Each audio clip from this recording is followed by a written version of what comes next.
Hey, Trinity family, it's Pastor Paul with my weekly word of encouragement and update. When I was a kid, my mom would often send me to go and tell my four siblings that dinner was ready, and so it was time for them to wash up and come to the table. Now, on more than one occasion, when I would be sent out from the kitchen, sent on my mission, somewhere between the kitchen and my siblings, I would get distracted. There might be a comic book that would catch my attention, or Star Wars figures that were left on the floor suddenly just invited me to play, and or maybe I'd go to my siblings and the TV show that they were watching would just suck me in, and I would forget why I came to them. I was sent on a mission, but I got distracted. On the evening that Jesus was risen from the dead, his disciples were gathered together behind locked doors. They were fearful and uncertain about what their future would hold. And Mary Magdalene and Peter and John and a few of the others had given them reports that Jesus had risen, but it still seemed as though fear ruled the day for them. Then, suddenly, Jesus appears to them.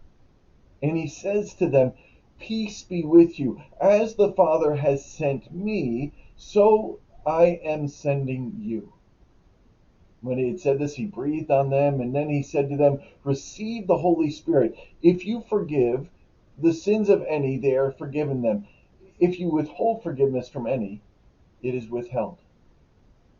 Jesus' disciples were now sent on a mission, and the distractions of fear and uncertainty had to be set aside.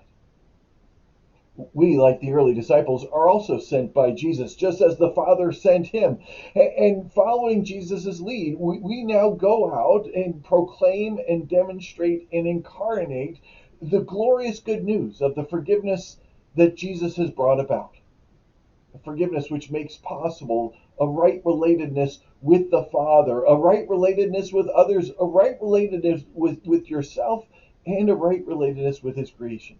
This is our mission, to go and make this good news known, proclaiming it, demonstrating it, and incarnating it.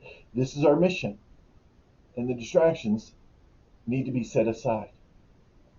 This coming Sunday, it will be 1 year since the pandemic led us to move our worship services online. And while we have responded to many of the challenges that have come our way with great creativity and ingenuity, the distractions have also been there as well over the past year. And this is why I think it is so symbolically appropriate that at this 1 year mark, we are celebrating our Global Outreach Sunday together. The mission continues. The mission to go out from Trinity and around the world continues, and the distractions can't. The distractions have to be set aside. This Sunday, we're going to hear from several of our existing ministry missions partners, as well as from two emerging missionary partners as well. I'm thankful for the long-standing relationship that we have with Brig and Chris Judy and with Anna Deacon, and we're going to hear from both of them this Sunday. I'm also thankful for the emerging or the developing relationship we have with Arthur Demosthenes and the work in Canaan, Haiti. We're going to be hearing from Arthur too. And I'm especially thankful that we have an opportunity to hear from two new emerging ministry partners, from David and Amanda Kirabira with Word of Life Uganda, and then also from Jeremy and Bethany Colvin with Choshen Farm in Zambia. Both couples are going to be sharing with us about their ministries in Uganda and in Zambia. We're going to learn from these emerging ministry partners creative ways to carry out even our mission so that we can stay focused on the work that the Holy Spirit is sending us to do.